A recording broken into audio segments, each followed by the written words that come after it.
was in kindergarten, coming home from lunch. And I got home, and that afternoon, I was just in the hospital. I had walking pneumonia. And with me having walking pneumonia, I was at Morrison Hospital. My uncle came to visit me every day. I was in the hospital for 19 days. Yeah. I was in a room with a boy that was in a tent. I remember they moved me out of that room. The nurses would tell me, your uncle moved you. And I would hear him say, this is Dr. Nelson's niece. Moving along, and I'm Sally, you remember this one? I work for Uncle James. So now, as you're being called now, I know you as Morrison. Yes, the work ethic. All his nieces worked with him. We all got to work with him in one of his houses. Yes, I'm going to tell about the key. So, when I really got to work with him, I think I was home for college for that summer, and I got a summer job with him. And when you start with Uncle James as one of the nieces working in the office, you work at the bottom, and you work your way up. So I remember his secretary, she said, your uncle wants you to work in the basement. I was sweeping floors, I was working with the old files, I was happy as a lark. I had a summer job with my uncle. Then I finally got to move up to the main floor, and this was the office on Chestnut Street. So it had the 3 floors. So I kept saying, and the secretary said, "Can you get to work at night, Patron?" I was like, "Yeah." And they started laughing, and I don't know why they were laughing.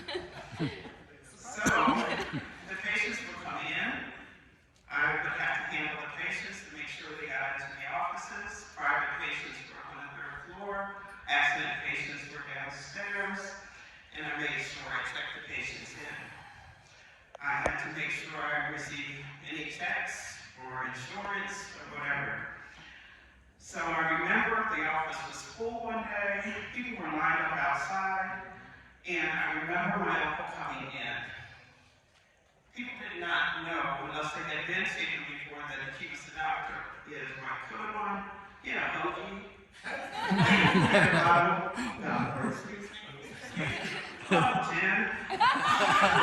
He had his newspaper, and he walked in. And I remember a lady saying, "Is that the doctor?" And I said, "No, baby, that's not the doctor." So he came in, and I went in the back, and he couldn't remember some of our names.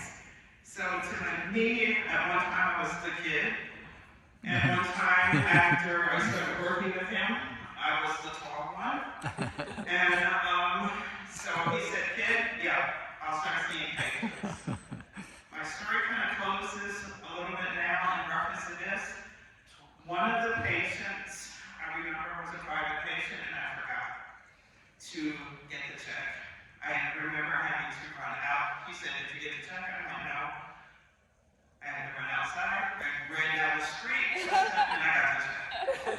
My last story with my uncle was one day I remember I had to get files out of his car. Rolls Royce, I remember this. Sally or Uncle James gave me the key, I went out, turned it, and the key broke in half. Oh, no. I was scared.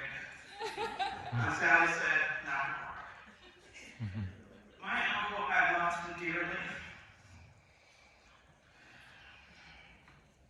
The last time I talked about him in front of a group of people, there were 150 of my staff in Miami. And I told him that the staff was in the Department of Mental Health. And I told them that because of my uncle, I changed my major. My uncle Percy, he said, "Go into math."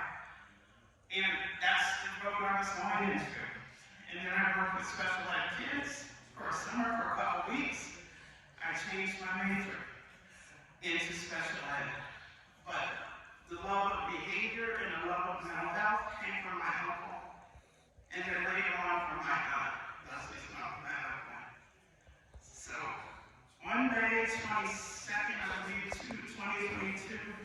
I said to my staff, you know, remember who you are because of my uncle, because of my aunt, because of my mom. That's why I'm here, and that's why I've been here with you. So I thank you, Uncle James, and thank you, dearly, for giving me what you gave me. Thank you. Thank you.